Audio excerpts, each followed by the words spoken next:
চতুর্থ শ্রেণীতে পড়ি। 9 বছর বয়স, 1980 সাল। ক্লাসে সেকশনের নাম ছিল কনকচাপা। সেখানে একটি মেয়েকে দেখলাম, হয়তোবা বাইরে থেকে এসে ভর্তি হয়েছে। কোনো স্মৃতি নেই তার সাথে আগের ক্লাসের। মেয়েটির নাম এম। মেয়েটা তেমন একটা একেবারেই জানি না মেয়েটার সম্বন্ধে, নতুন ছাত্রী এই স্কুলে। একদিন ক্লাসে কিছু সাইকোলজিস্ট আসলেন। তারা ক্লাসে ঢুকে ওই মেয়েটিকে স্পেসিফিক্যালি ডেকে জিজ্ঞেস করলেন, তোমার বাবা মা কি একসাথে থাকেন নাকি আলাদা থাকেন? যেহেতু আমি ফার্স্ট বেঞ্চে বসেছিলাম, তাই আমি কনভারসেশনটা শুনেছি। উত্তরে সে বলল তার বাবা মা আলাদা থাকে।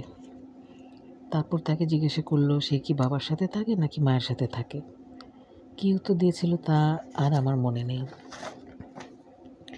কেন সাইকোলজিস্টরা ক্লাসের এত ছেলে মেয়ে থাকতে ওকে পিক আপ করেছিল তা আমার আজও প্রশ্ন, জানে নাই।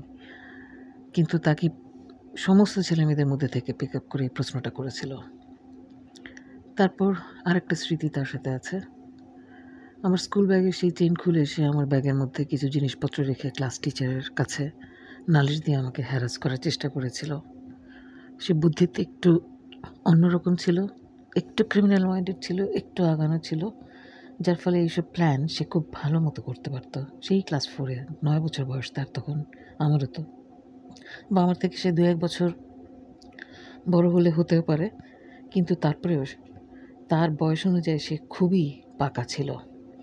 পরবর্তীতে ক্লাস 5-এ যখন উঠলাম, তখন আমাদের ফার্স্ট গ্রেডের খাতা সে কালেক্ট করলো এবং টিচারের কাছে জমা দেওয়ার আগে সেখানে বানানের আকার ইকার পরিবর্তন করে বানান অনেকগুলো ভুল করিয়ে তারপর খাতাটা টিচারের কাছে জমা দিল।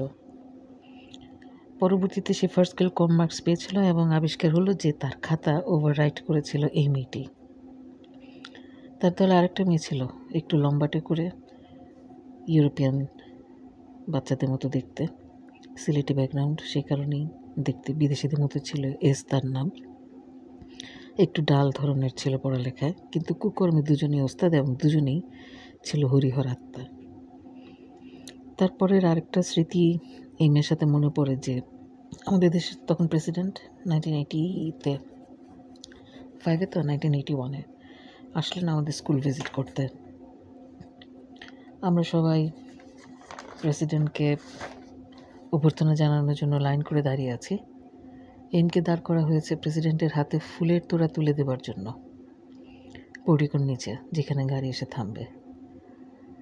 সাধারণত এসব কাজে এমন ধরনের ছাত্রী বা ছাত্র সিলেক্ট করা হতো যারা পড়াশোনায় খুব তুখোর, আদব কায়দায় খুব ভালো এবং ক্রিমিনোলজিস্ট না বা ক্রিমিনাল না।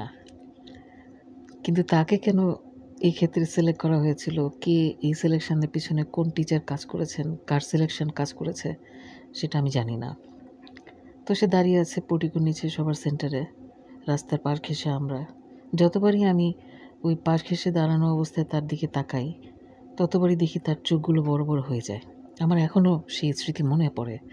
প্রচণ্ড ব্লাশন দিয়েছিল মুখে। আমি অবাক হয়ে দেখছিলাম যে স্কুলের ইউনিফর্মের সাথে তো ব্লাশন যায় না, আর সে ব্লাশন দিয়ে সাজগোজ করে এসেছে কারণ সে প্রেসিডেন্টকে ফুলের তোড়া দিবে। তাকে কেউ সাজিয়ে দিয়েছে, সে সাজগোজ করে অবশ্যই আসেনি। আর তার এই ব্লাশন এবং তার এই অগ্নিগর্ভ দৃষ্টি, যেটা আমার প্রতি নিক্ষিপ্ত হচ্ছিল, তা দেখে বারবারই তার দিকে আমার চোখ পড়ে যাচ্ছিল।